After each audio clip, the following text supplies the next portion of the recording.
right, so it is time to start. So I want to welcome everybody to Partners in Policymaking Alabama. This is our federal legislation issue session, and we're happy to have everyone here. So I'm Linda Russo, and I'm project manager for Partners in Policymaking. We called it PIPA for Partners in Policymaking Alabama. And I work at the AUCD in the Land here in Alabama. And I think everybody's kind of gotten used to the acronyms, the University Center for Excellence in Developmental Disabilities and the Leadership Education and Neurodevelopmental Disabilities. And we're part of our DD network, and that's who sponsors our partners program. So I'm going to call on everybody really quick just to go around and say hello and state your name. All right, Sonia, you want to go first? Sure, yes. I'm Sonia Maney. I'm from Etowah, Gadsden area of Alabama, and it's been a delight and everything being in partners and such. Do we need to say anything else to you, Linda? No, that's okay. Jenny, you want to go? Yes, I can go ahead. My name is Jenny Lux. I'm in the Huntsville area, Huntsville-Madison County area, and I have loved being in this program. I'm also the president of People First of Alabama. Oh, wow. Thank you, Jenny. Lisa, do you want to go next? Yeah. Hey, how are y'all doing? Twice as much at its next meeting. Is it? Am I right? I don't know if I heard something in the background. I'm Lisa Dickey. I live out in an area, Hueytown. It's between Birmingham and Tuscaloosa in Alabama.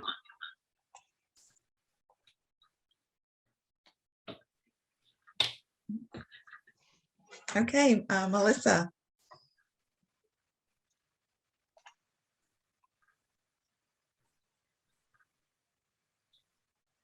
Good afternoon. My name is Melissa Hall. I live out in the Hoover area, and I'm a parent advocate.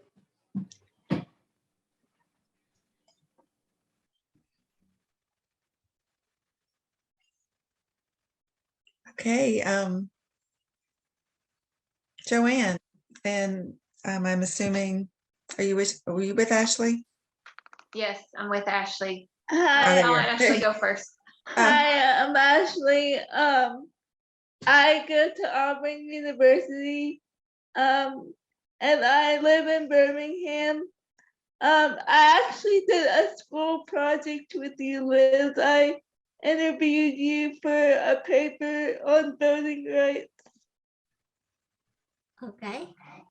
Nice. Yeah, I'm just going to go into the partners and let them introduce themselves, and other people are just kind of behind the scenes helping out with some staff work and everything else. So who else have we got here?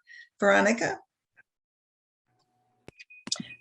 Hi, I'm just getting out of my car and getting into my office, so I apologize for calling you on my phone, but my name is Veronica McGee, and I am a mom of a wonderful 22-year-old who is currently doing lots of incredible things in his community and learning how to navigate his world and especially excited about the amazing changes that are happening for our folks with disabilities.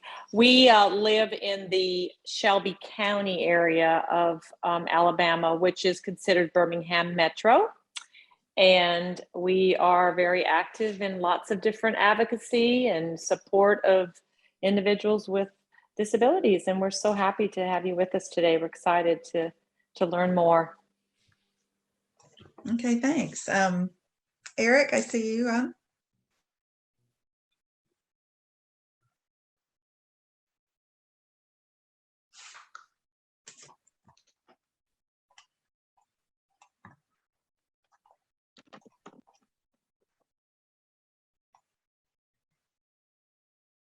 How about Melvin? Melvin, can you say hello?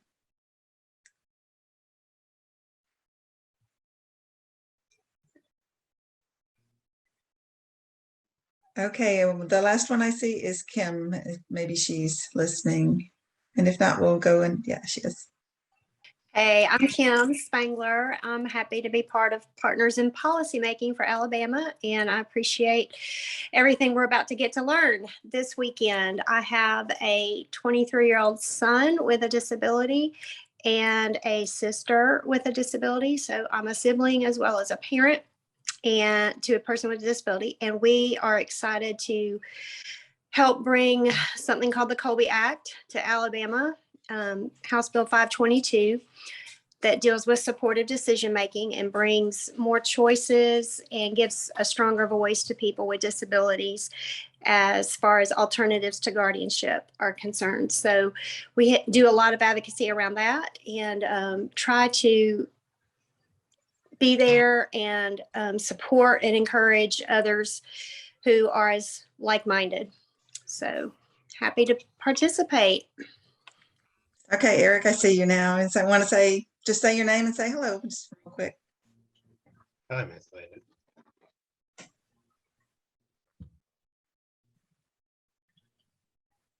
Okay, thanks, Eric. So we also have Melvin and Betty on the phone. If y'all want to just say a quick hello, and we'll get right into our speaker.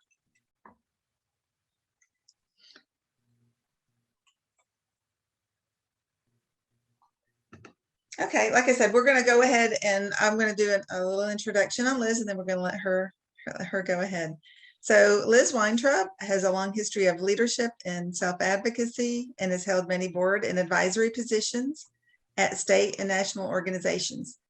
She's a full-time member of the Association of University Centers on Disability Policy team and also the host of Tuesdays with Liz, Disability Policy for All, where she attempts to make policies in accessible language so policy is accessible to all. In the spring of 2018, Liz served as a fellow for Senator Casey of Pennsylvania, working in his DC office where she helped lead the way on disability policy by helping the senator hold the administration accountable for disability stakeholder input into key programs. This prompted Senator Casey to say, Liz has shown the Senate how important it is to have staff members who have developmental and intellectual disabilities. She's helped reshape the culture of the Senate. Prior to coming to AUCD, Liz worked for the Council on Quality and Leadership. She's an alumni of the LEND training program at the Center for Leadership in Disability at Georgia State University. She was a past chair of the Maryland Developmental Disabilities Council, and she's received numerous awards, recognition, and commendations for her work. Liz enjoys mentoring people with disabilities. I'm happy to say that I've known Liz for several years. We were in the AUCD Leadership Academy together and have served on numerous meetings and group functions. I've attended a hearing in the Senate building with Liz, and I even had the opportunity to be interviewed on an episode of Tuesdays with Liz with James Tucker a few years ago when we discussed our Alabama DD network. Please welcome Liz Weintraub. Thank you, Linda, and thank you for having me here today. First, before I start, I wanted to also share a story about partners, because I think that the way I met I won't say the first time I met my husband Phil, but partners have a lot to do with our dating, because our first date was, and I met Phil many years before we actually dated, but the first date that we had was after a partner, after one of the first partner class that he took in Maryland. So I like to often share that story because that has something to do with partner. So I'm really excited to be here to talk to you about two of my love. One is policy and one is about advocacy. And I think that both of them go hand in hand. So the next slide.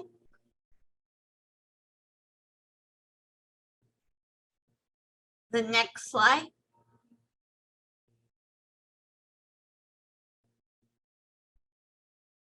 Linda? Yep, just a second.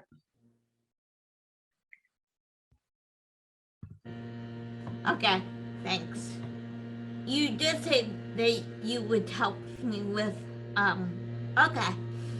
Great. Yes, ma'am. I'm just a little slow this morning. Yeah, that's okay. Life, everyone is slow sometimes. What we're going to be talking about today is what is advocacy and the history of the disability policy. Who is representing you? And I will share your delegation in Alabama. How does the money get spent? How does the bill become law? I won't show the schoolhouse fraud, but or maybe no. But I will tell you how does a bill become a law? What about rules and regulation, and what can we all do to advocate for ourselves and for others? So the next slide.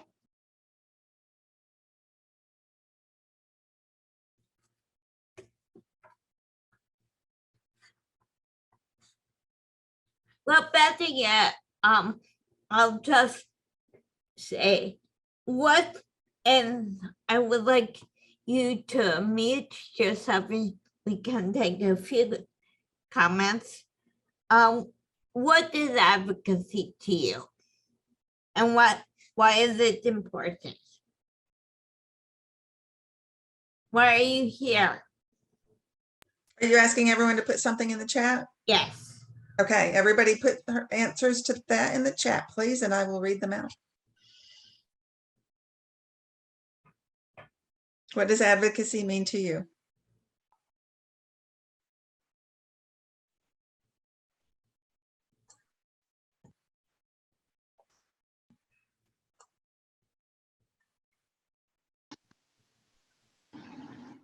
Self-determination and freedom of choice, fairness for all. We can't do better until we know better. We know better through advocacy, fighting for healthcare independence and justice from my community, inclusivity. Advocacy is having the freedom and choice to live a full, fulfilling life. Advocacy is the right and ability to voice your needs. Great answers. Trying to obtain rights for all. Okay, great. Standing up for someone else. Oh, that's really important. Thank you for saying that. And that's how you get from self-advocate to being an advocate. So that's really important, Debbie Bancoli. Am I pronouncing? Yes, you did. Yes, ma'am. Okay, great. Okay, can we go on? Do you want the next slide or is this one? Yes. The one?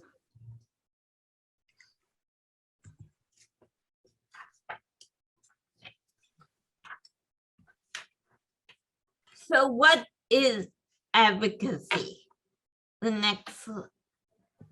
The fourth slide.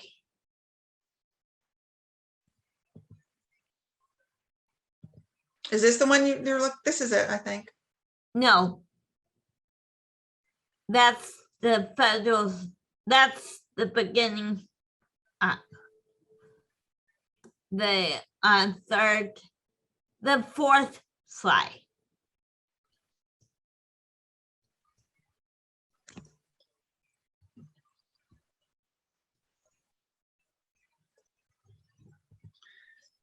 Okay, sorry about this. I thought I had it correct. What are y'all seeing? The one that says, what is advocacy?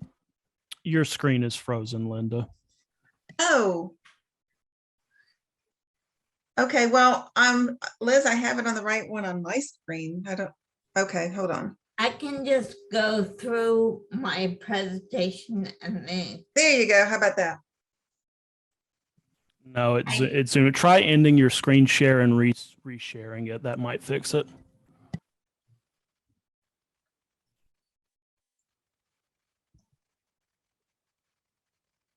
Okay, there we go. There you go. What is advocacy? Well, influencing public policy, not just new laws, but also seeking enough funding and making sure that laws are created and understand and follow them correctly. So the next slide.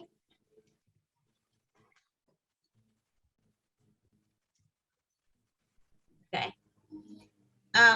This is one of my favorite slides because I think, why is your voice matter?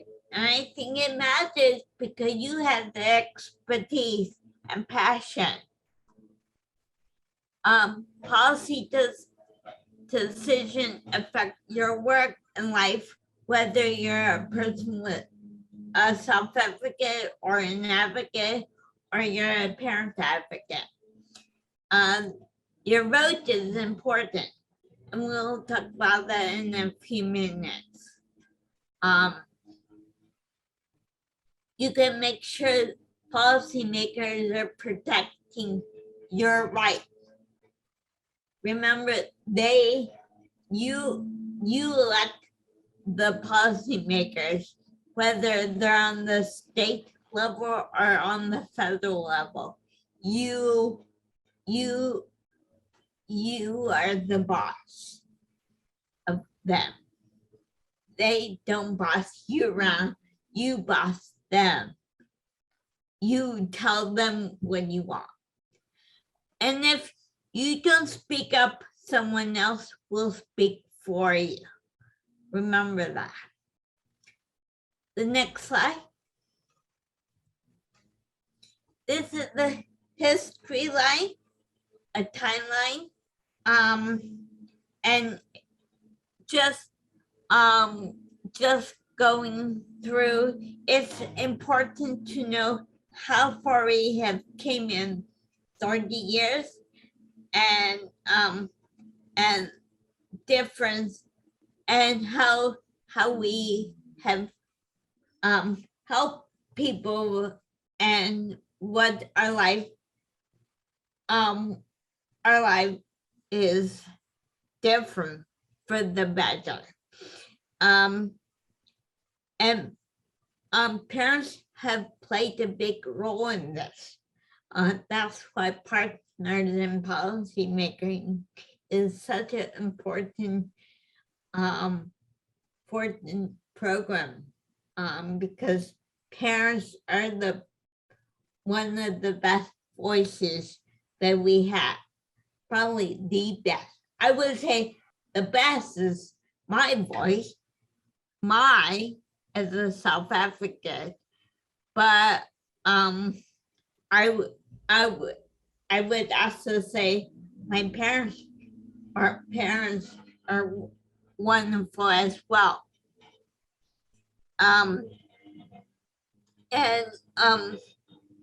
That they can help make change.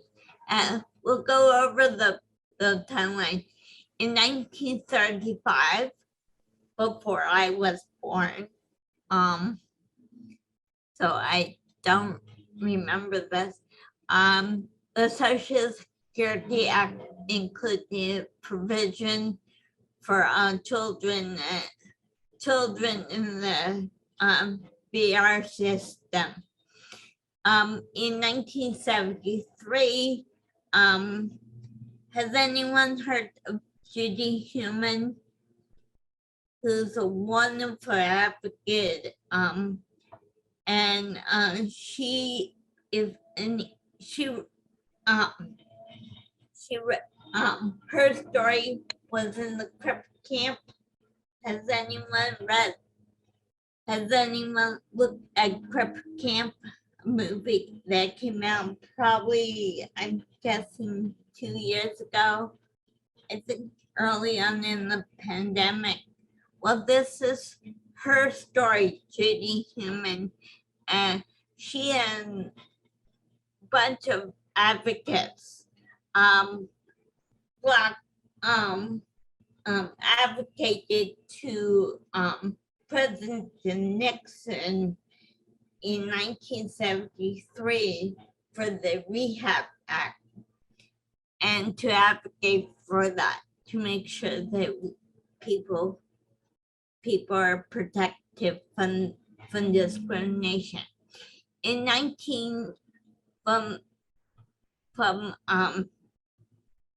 81 to 84, advocate blocked an attempt by the Reagan administration to take away parts of IDEA, which is the Individual Disability Education Act, and Section 504. And that's her story.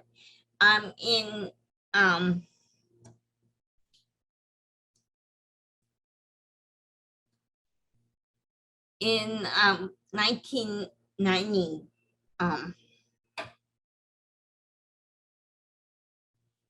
in 1992, the ADA was passed, which is really important, because in 1965, with the civil rights law that said that people, and Alabama was actually a big part of this,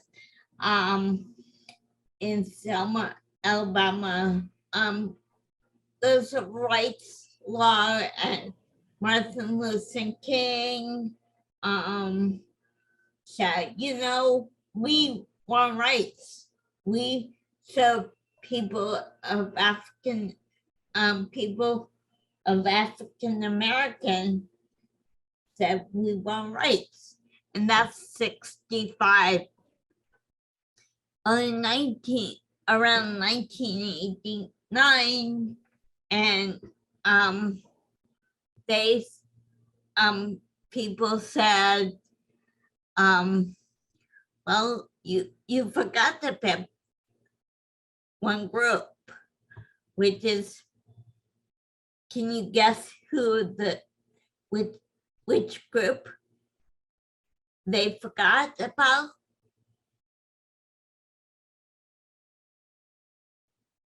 People with disabilities. People with disabilities. Yes, you're right. They forgot to pick people with disability. And so in 1992,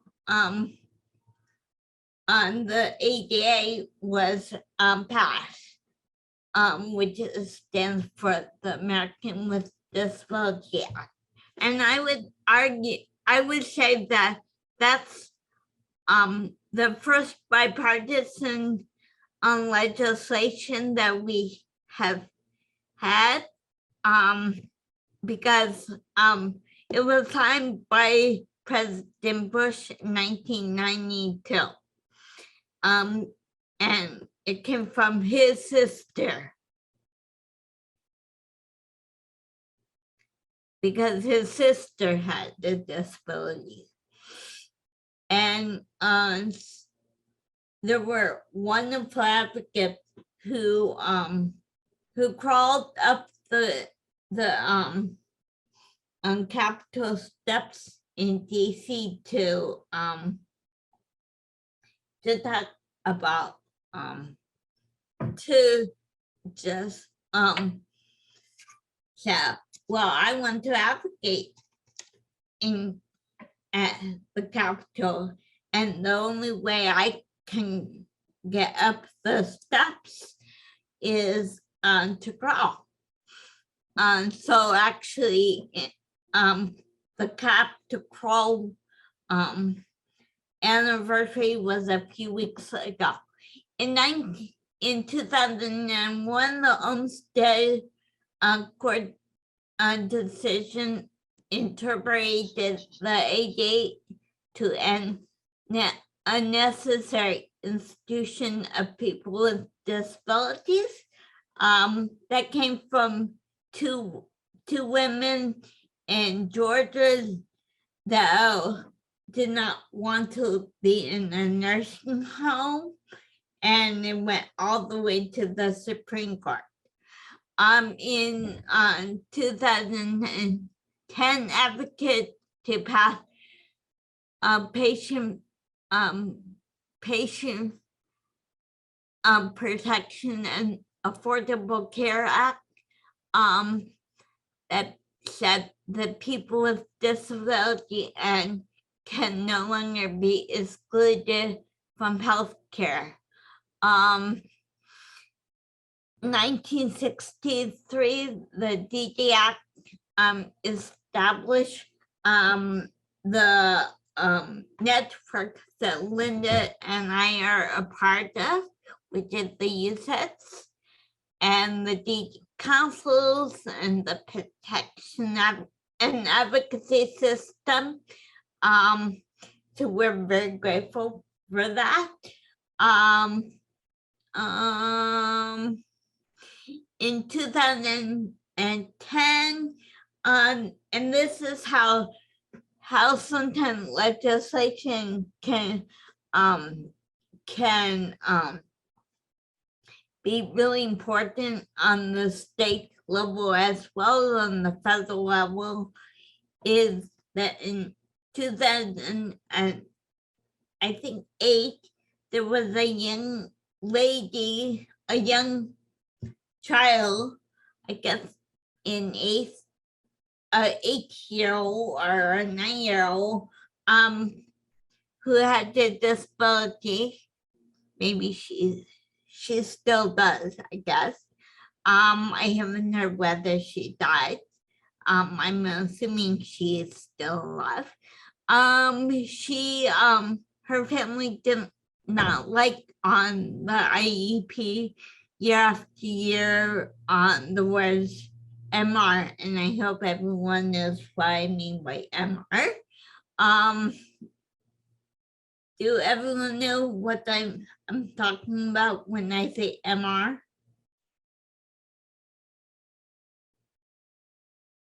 Yes? Yes, be mentally, Yes. mentally retardation. Yes. Yes. Thanks. Just double checking. And so they talked to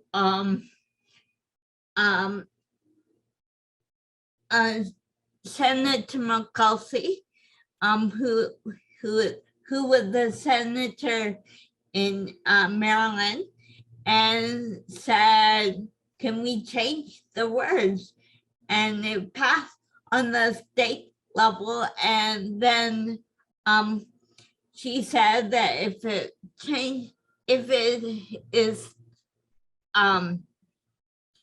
it got changed on the state level, she would fight for the change in the on the federal level. Well, it did, and in 2010, President Obama signed it into law. I have to say that I'm very disappointed because to this day, I still hear the word MR all the time. And people make fun of people all the time. Oh, that R word, that I'm going to say the word just to make a point. That retarded shirt or that retarded car, whatever, to be funny. Well, it's not funny to us. And in 2014, the ABLE Act passed, saying that parents and people with disability can save money without losing their benefit. And I should also say we're working on a second ABLE Act on saying that people over 26, because people who come out of the war,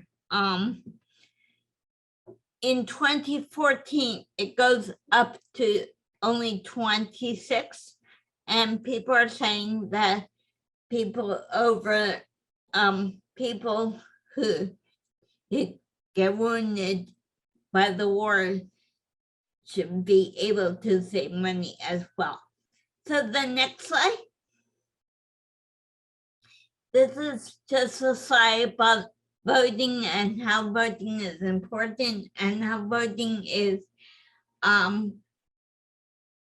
all connected. There's to you and I.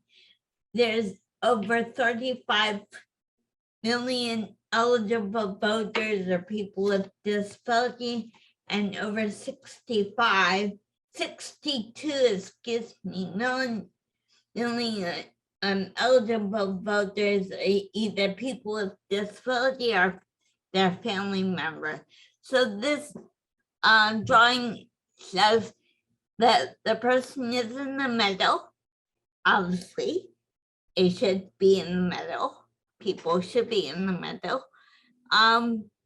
Then it goes to the families, and then I hope the families would care about people.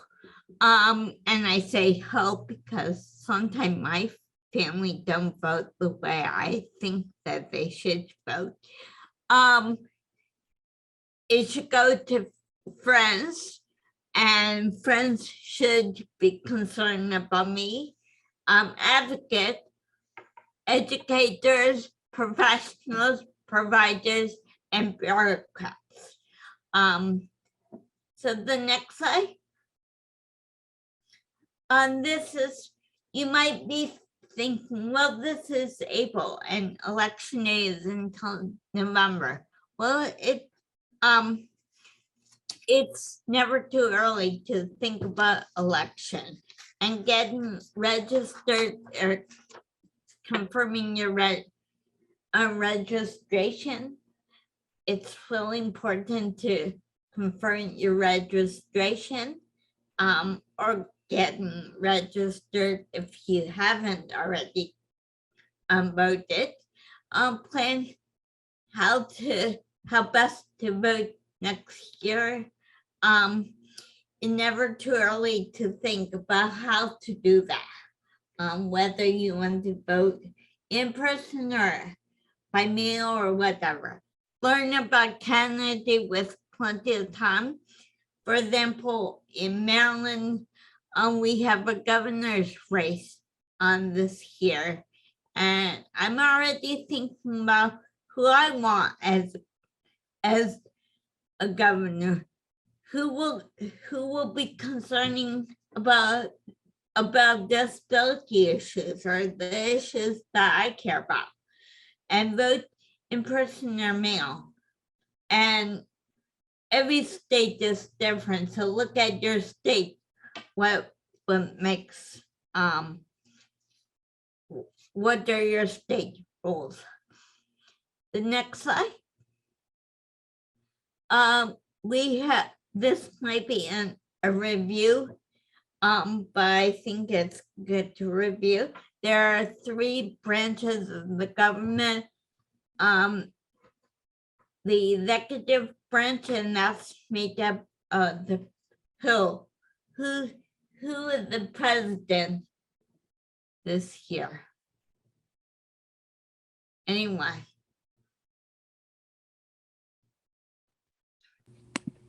Joe Biden. Yes, and he's in charge of the administration. Congress is the legislative branch and the judiciary branch. And I'll tell you how it is all connected. So we just had a new justice on the Supreme Court. So Justice Breyer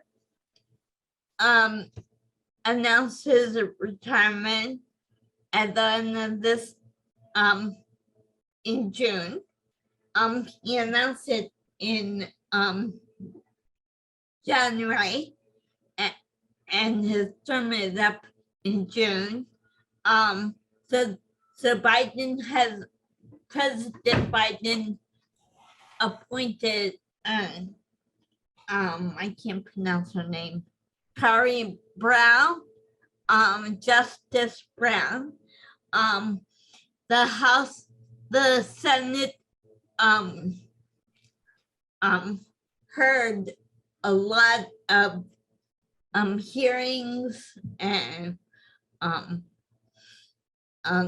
confirmation hearings about her, and then the Senate voted on her nomination. And then if he or she got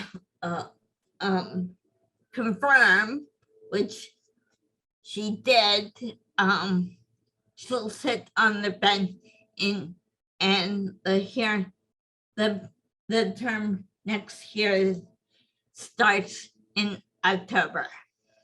I think she actually starts to do some work in July, but the session starts in October, the first Monday in October. So the next slide.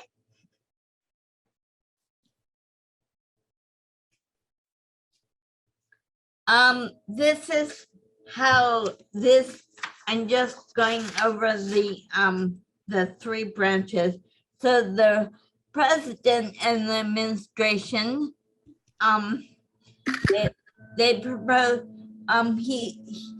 they propose ideas for new laws. They appoint agency heads. So President Biden just appointed Rita Land, I can't pronounce her last name, Rita Langford to be head of the administration and community living. So that's really exciting. She's a great woman, and she hasn't been confirmed, but I think she will. They appoint judges and they write regulations that make laws work, and they enforce laws or make sure that laws are being followed. Sign or veto bills, and that means say no to a bill, and they have access to media. The next slide. Now the judiciary branch, and I just went over the Supreme Court. Why it's really important about the Supreme Court is that it's a lifetime. The term is a lifetime. So you can there's only two ways to get off of the bench. One is resign, or you die. Like in the case of Justice Ginsburg in in 2020. The district is resource disrupt facts and determination fact and apply for legal principle whose right. So anyway, and there's 94 district courts and at least one per state. And the Court of Appeal, there are 13 appellate courts and 12 regional court circuits. So the next slide. On the legislative branch, which is Congress, there's two members in the Senate, and the next slide I'll show you. But no, go back. For the next slide, I'm going to show you your members of Congress. But for now, I want to tell you what the picture in the for the entire country. So in the Senate, there's two branches of the House of this branch. One is the Senate and one is in the House. And so the Senate is, there's two members per state, and that's made up of 100 members. And they both serve 6-year terms, and 1/3 get reelected every even year. And in the House, there's 435 members of House of Representatives, and there's at least one per state. And the number of representatives depends on how big your state is. And they serve 2 terms, 2-year term, and everyone get reelected every even year. And this is, although this doesn't really affect you in Alabama, but it's good to know the U.S., the territories and the District of Columbia doesn't have voting delegation, but they do have people that are delegates, but they can't vote. Someday we're working, people are working on that, and I believe that someday it will come true because all means all. On the next slide. And this is your delegation in Alabama. And I just want to know how many of you know your delegation?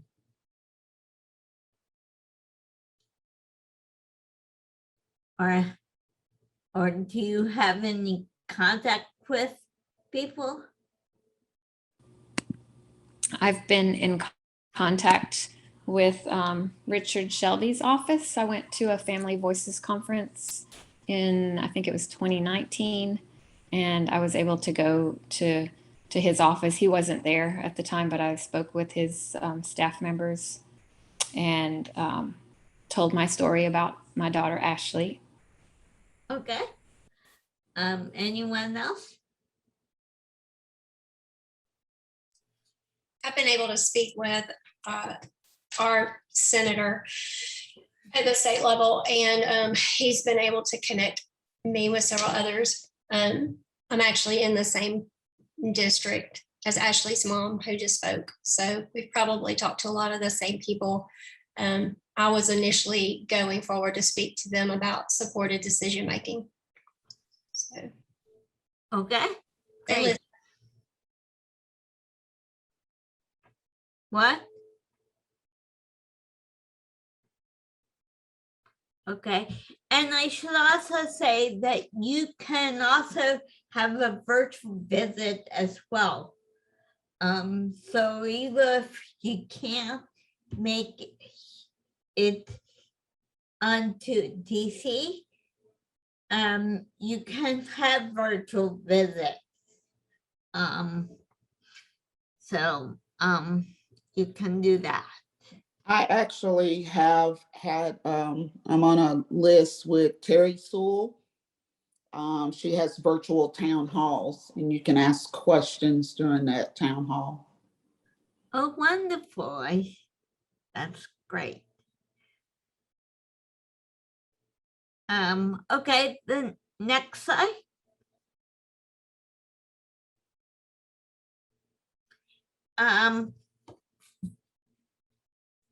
And as I said, there's 435 members.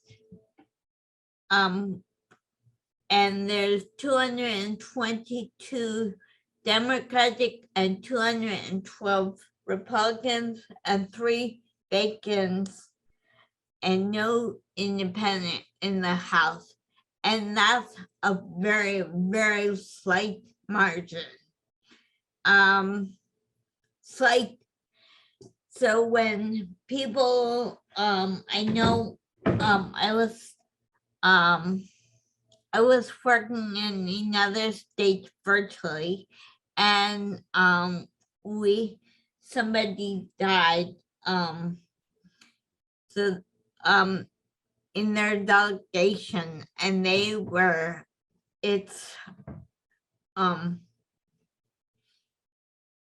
always nervous when people, we're always sad when people die, but for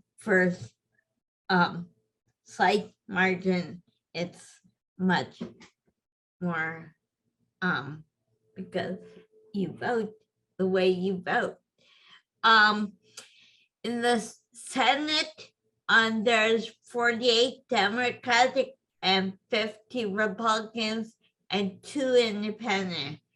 Do anyone know who the independents are?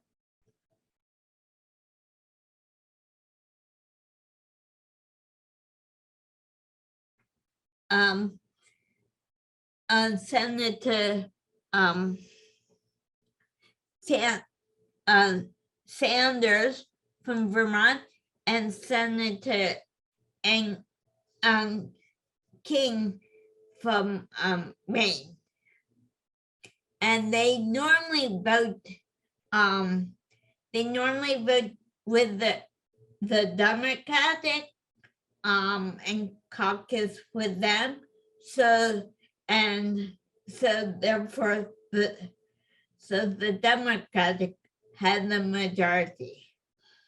And because the Vice President breaks the tie, they're usually and she's obviously a Democratic, then it goes to the Democrat, but it's a very slight margin. Pardon me, I just need a glass of water.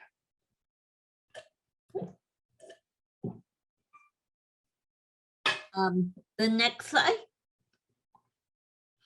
How a bill become a law, and we won't go into.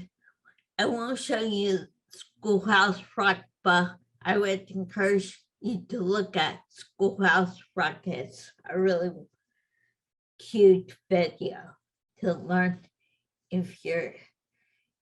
learn how to make how a law become a bill. How a bill becomes a law, but a bill become a law by any member can introduce that, either the House or the Senate. It's sent to the committee or subcommittees, depending on who introduced the bill. The law, excuse me. The hearing and markup are held, and that means edits. And I should also say that markups are usually open to, you can look at the markup, and it's quite an interesting process if you're interested in that. Then the House or the Senate debate it. And then the conference committee meet. That means that it's a temporary congressional committee to address questions about the bill and make compromise if needed. And then the House and Senate approve the compromise. And then it goes to the president to be either sign or veto. And if he vetoes, it goes back to the whole process again. So the next slide. Linda, do you want to show this? Well, I think we're running a little bit behind on time, so I can send this Okay. out to them later. How about that? Okay. Well, Tuesdays with Liz is a show that as Linda said, she was a guest of my show. It's a show that I developed probably 5 or 6 years ago, where I want people to learn how to go up on the hill, whether in the state or on the federal level, to learn about these issues. So, and this is the episode right here is I interviewed a former policy director, actually a friend of Linda's and mine, and she talked about appropriation and explained that in plain language. So the next slide.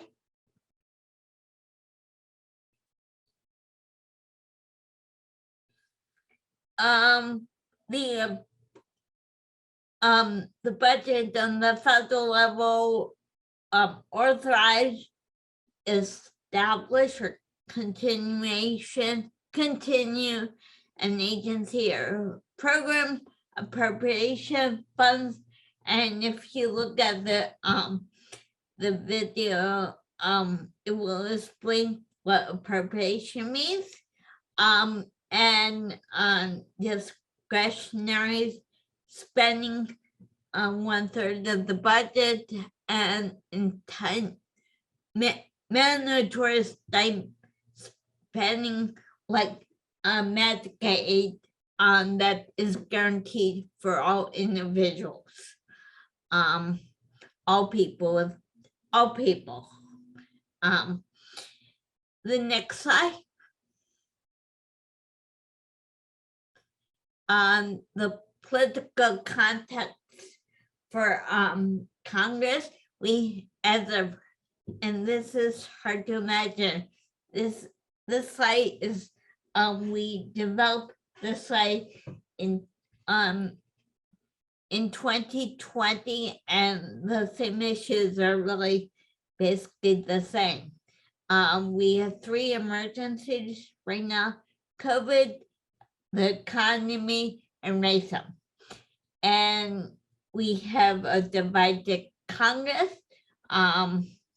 Although we control the House, but the Senate is 50-50, as we were just talking about, and it is very, very bipartisan, meaning that it's divided by party lines.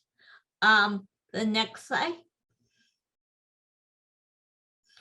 And these are the issues, and this is an old slide. We don't really refer to Build Back Better Act anymore, but home community-based services, which means people with disabilities can live in their own home with their services, are really important. And then on the right side is the AUCD priorities, and on the left side is the key issues.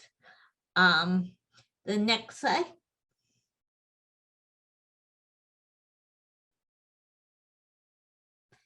And these are some of our favorites. If you're interested, we have a one of my, for lack of better, for the interest of time, I will only go through my favorites. On the AUCD website is Tuesdays with Liz, and I have done it. And these slides are quite old. It's a monthly show, and I should say that that the show's taking a break right now. And the producer just left AUCD, or today is her last day, so we're hoping to probably bring it back sometime in the summer. That's my hope. And the Disability Policy News is a bi-weekly newsletter with all the policy news for the disability community, and it's a bi-weekly. And if you go to if you email the Director of Public Policy, she can put you on the mailing list. But one of the great part about the newsletter that I really like is that there's a plain language section. So there's a section there's an issue, and there's a wonky section, what I call wonky section, and then there's a plain language section for everything that you're talking about. And then there's a 18-year-old kid, student, who does a wonderful daily digest, and that's called Wake Up to Politics. So the next slide. These are how to track bills.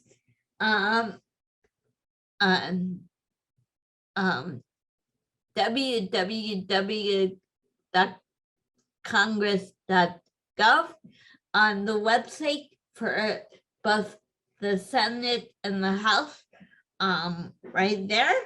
And then we have some coalition that you might be interested in. So the next slide. These are what you can do. We all can do this. Testify at hearing or about regulations, write letters, make phone calls, a personal visit, whether in Alabama or here in DC. Anyone can write letters and make phone calls to your legislators. I can tell you when I was working for Senator Casey, we only enjoyed when our constituent, which is you, come in and talk to us. You can contact the media or write letters to the editor, and I know that it's easier said than done, but it's quite easy. And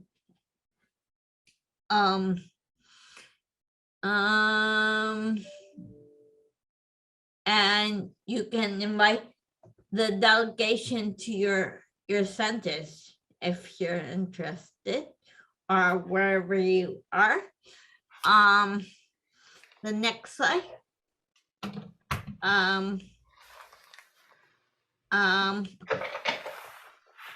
The next slide. And this is important.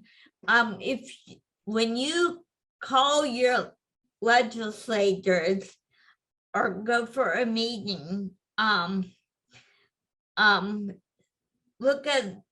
remember this rule, 2793 rule. If you can't say what you want to say in 27 words for 9 seconds or 3 points, it's too long. It's way too long. So remember the 2793 point. And if you're a person that doesn't like to talk on the phone, or you're shy, call after hours. They don't care. And then I have that number on my speed dial. You know how many times I have called to advocate for home community-based services? Probably on a weekly basis. The next slide.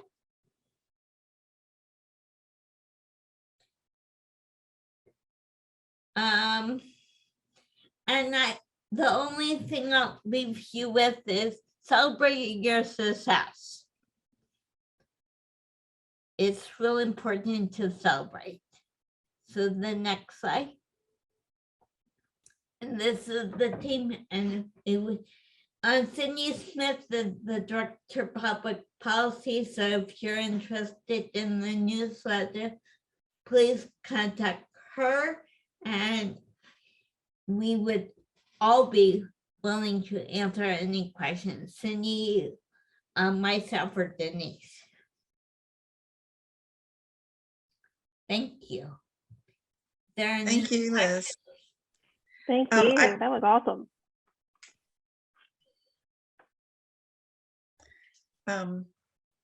We are running a little, we're perfect on time. We just don't have a lot of time for questions for Liz. I know you probably all have some, but anyway, thank you so much for all that. That was very helpful, and I learned a few things too. So it is always good to review and focus on a few new points. Thank you. So you are welcome to stay on if you would like to join us. I know you've got a busy schedule, and I will send out that link for Tuesdays with Liz, and if I can find the one with James and I will send that one out too. I'll try to look for it right now. Okay.